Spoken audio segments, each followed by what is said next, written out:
Hey guys, what's up? You're with Agatha, and thanks for tuning in again to my channel.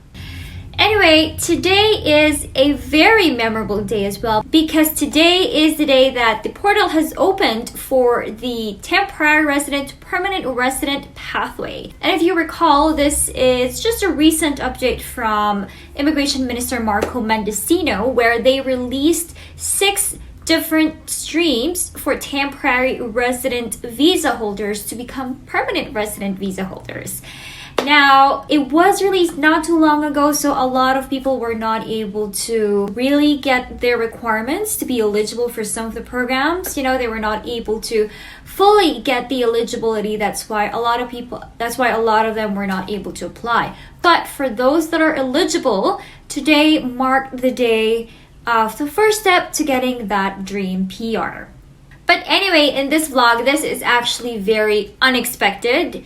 I was not supposed to do any vlog on this, but I've encountered a lot of hurdles along the way today, and that's why I want to share this story to you guys, and I also want to give you a glimpse of how the actual application process is.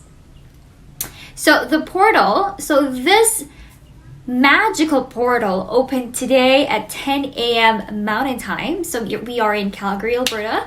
So I actually did not sleep last night because I was fixing documents, trying to research about anything else that I could have learned somewhere out there, just to see if I can do any more preparation about the application. But there are a couple of things that I liked about this application is that it did not require me as much documents as what I have submitted in my previous applications, like the student permit, for student permit for me and for my children, and the open work permit for my husband. There's a lot of things that you have to cover there.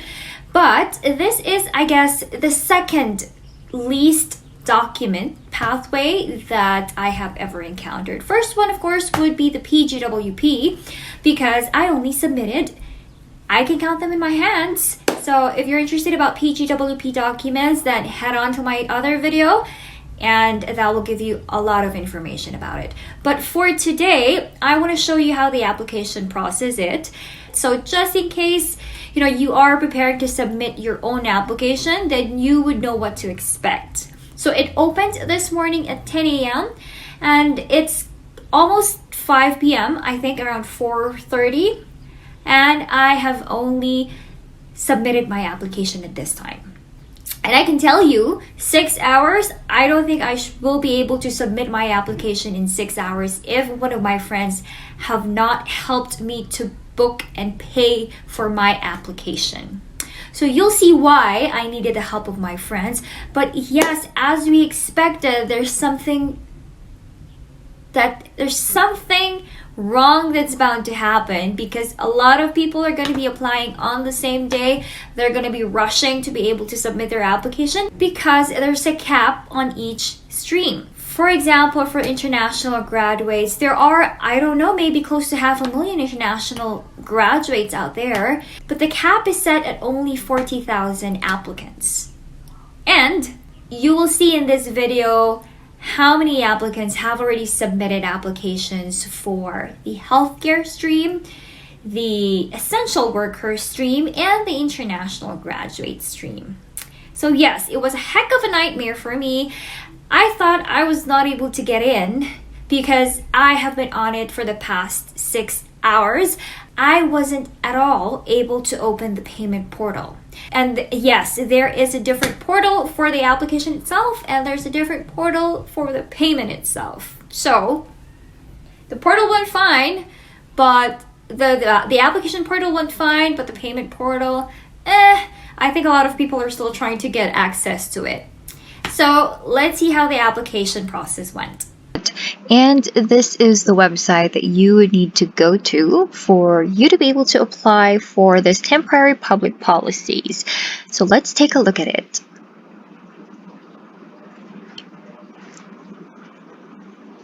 Now, of course, there is a very awesome guide for you to be able to know if you are eligible for this program, what are the requirements, what are the documents that you would need to submit, but we're not going to talk about that in this video. So this video will be focused on the actual process of submitting an application.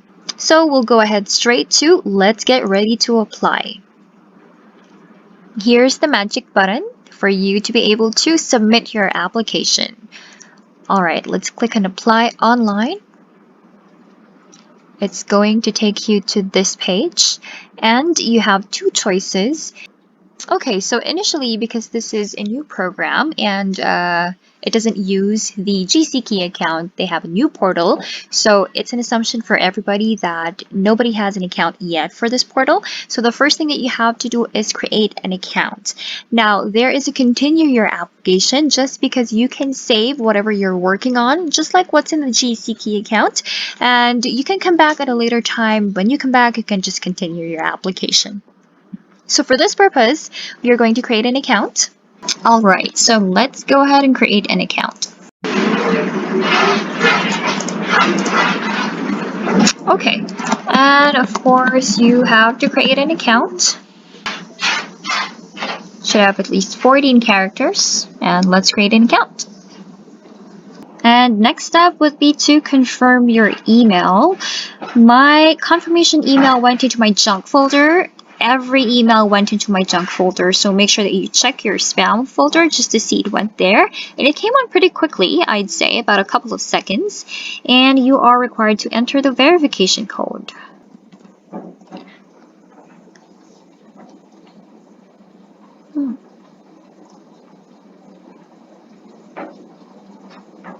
All right, this is the first step. So as you can see, there's 3 columns. There's provide details, pay fee, review, and submit. And there's the magical save button. So make sure to save it. It's not gonna automatically save. So if you don't want to lose what you're working on, make sure to hit that blue button. Okay, and for the primary applicant, okay, so this is the actual application already. So just a few questions before it asks you to upload some documents. What pathway are you applying for? So you have all the options that are available in the temporary public policy. Got workers in Canada, French-speaking workers in Canada, international graduates, French-speaking international graduates, workers in Canada, French-speaking workers in Canada. So for this purpose, since I'm part of the international graduates and this is what I applied for, let's go ahead and click on that. And UCI is mandatory for the primary applicant. So I will just put in a UCI number that's made up. And we'll do this.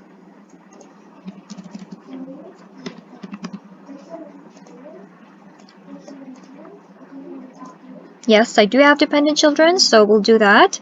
Upload your documents, and it's the same as your previous applications, maximum file size of 4 MB, and these are still the accepted file types. So these are the document checklists. This is for the international graduate stream. So one thing that I like about the online application is it gives you whatever documents you need to provide them.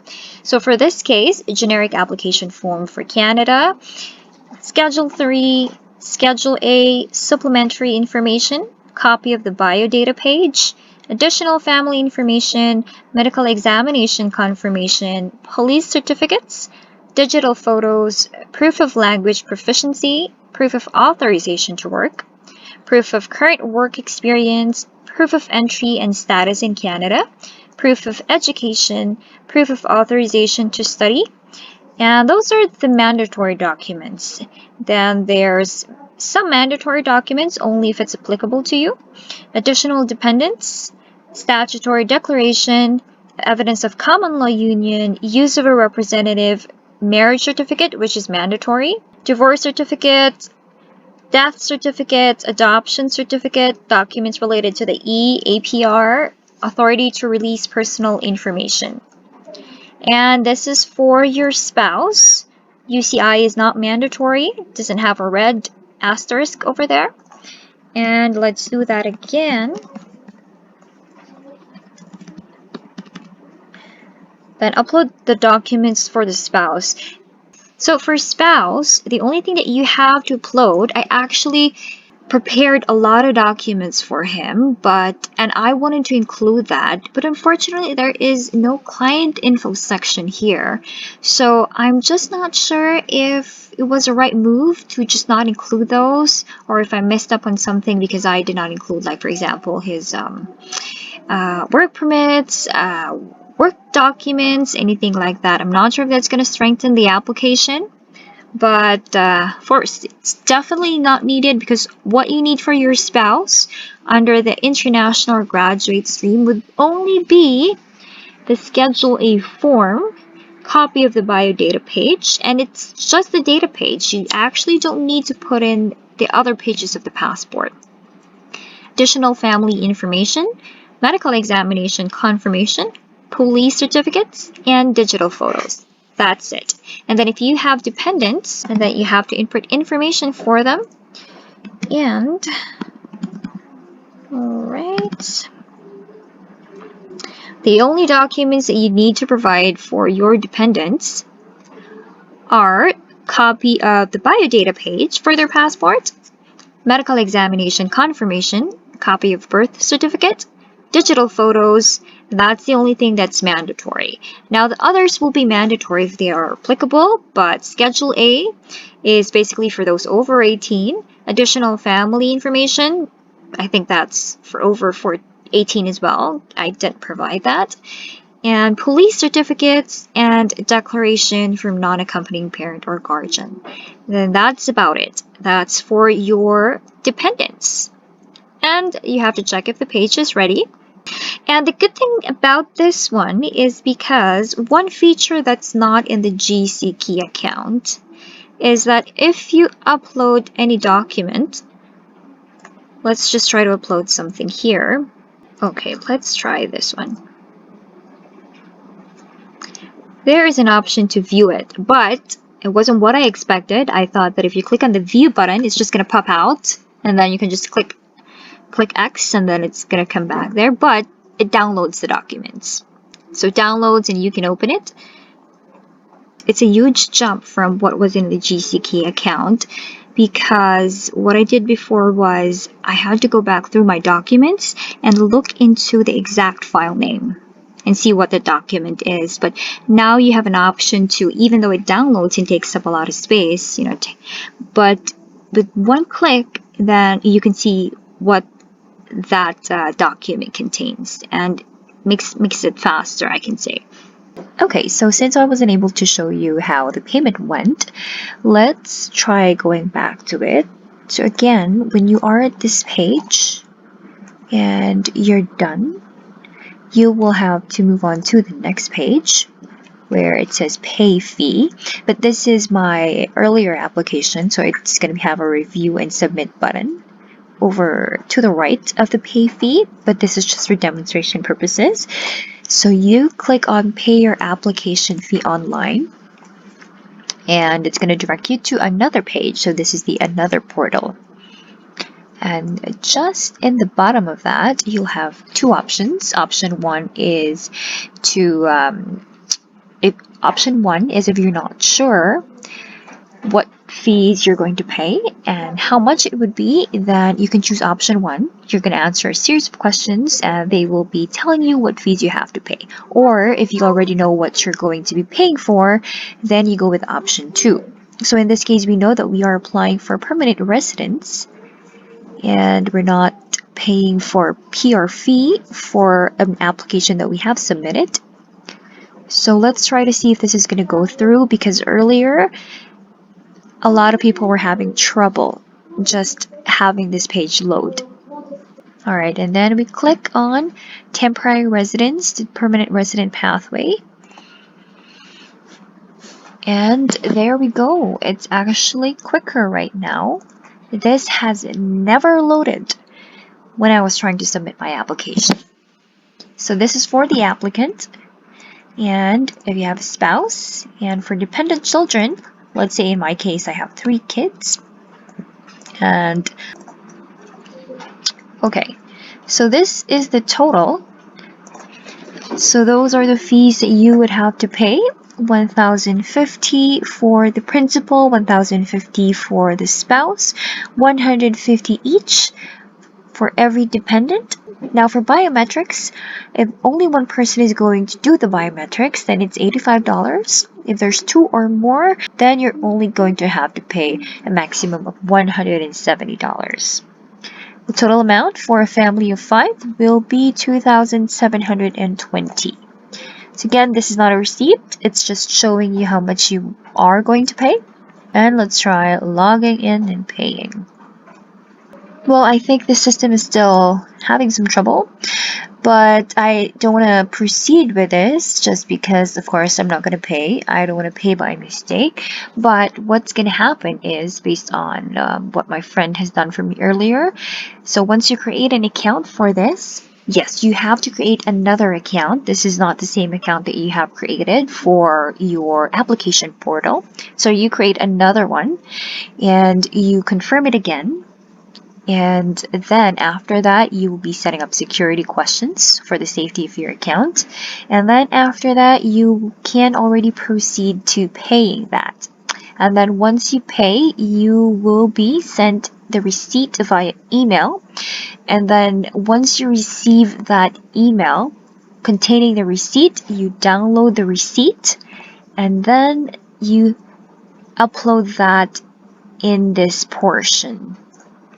Okay, and then once you have uploaded that, then you are ready to submit your application.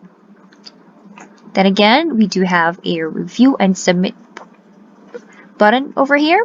That's where you proceed, and it's going to say you've successfully submitted your application. All right, that's done. I hope it has helped you have a better idea of what's going to happen when you try to submit your application. Now, before we end, let's just try to see how many applicants are already in the queue. For workers in Canada healthcare, 532. Workers in Canada, 4,000 out of 30,000 allotment. And for recent international graduates, it's already at 33,747 out of the 40,000 slots for this pathway. Now, it's just 9:24 p.m. It's not even 12 hours, and it's almost close to the threshold.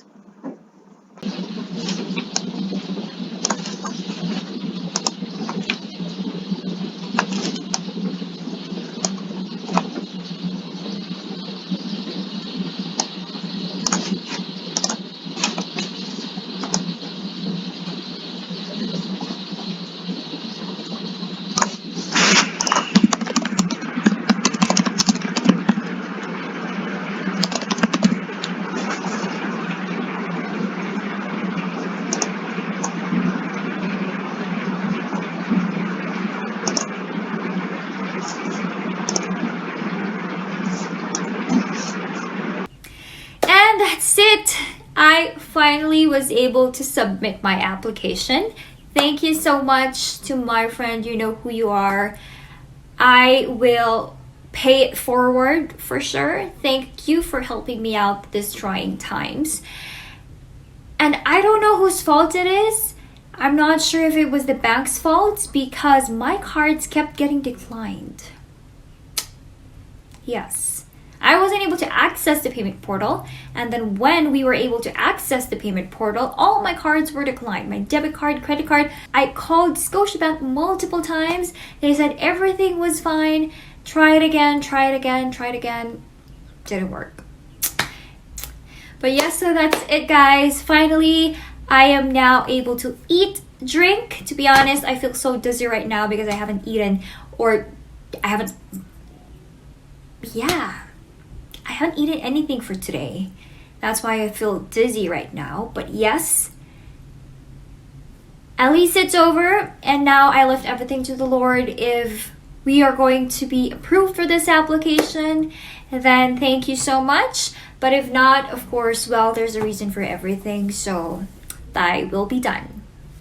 So I hope this has been helpful for you guys, especially to those who are still yet to apply in the next few days. But I think you would have to apply as early as you can because the slots, especially for international graduates, are closing soon enough. So, and that's it for today, guys. I'll probably go get some sleep or I'll order a lot of food because I was freaking so stressed for today, but I'm just happy that it's over. We finally submitted our application, and from now it's gonna be a waiting game. We'll hope for the best, and I hope to those who have submitted their application, I'm also hoping for the best of you guys. Hopefully we're all going to be permanent residents of Canada. And to those who are still trying to apply, I wish you the best of luck. Let me know if there's anything that I can do to help. Try asking for help as well from other people. If you're not able to access the link, try others and see if they can access the link and help you out. And for those that are not eligible for this pathway, that's okay. You may have missed it, but for sure there's going to be a whole lot of other things that the immigration minister has in store for us. So don't lose hope. There will come a time for all of us. That's it, guys. Thanks, and I'll see you again next time. Bye.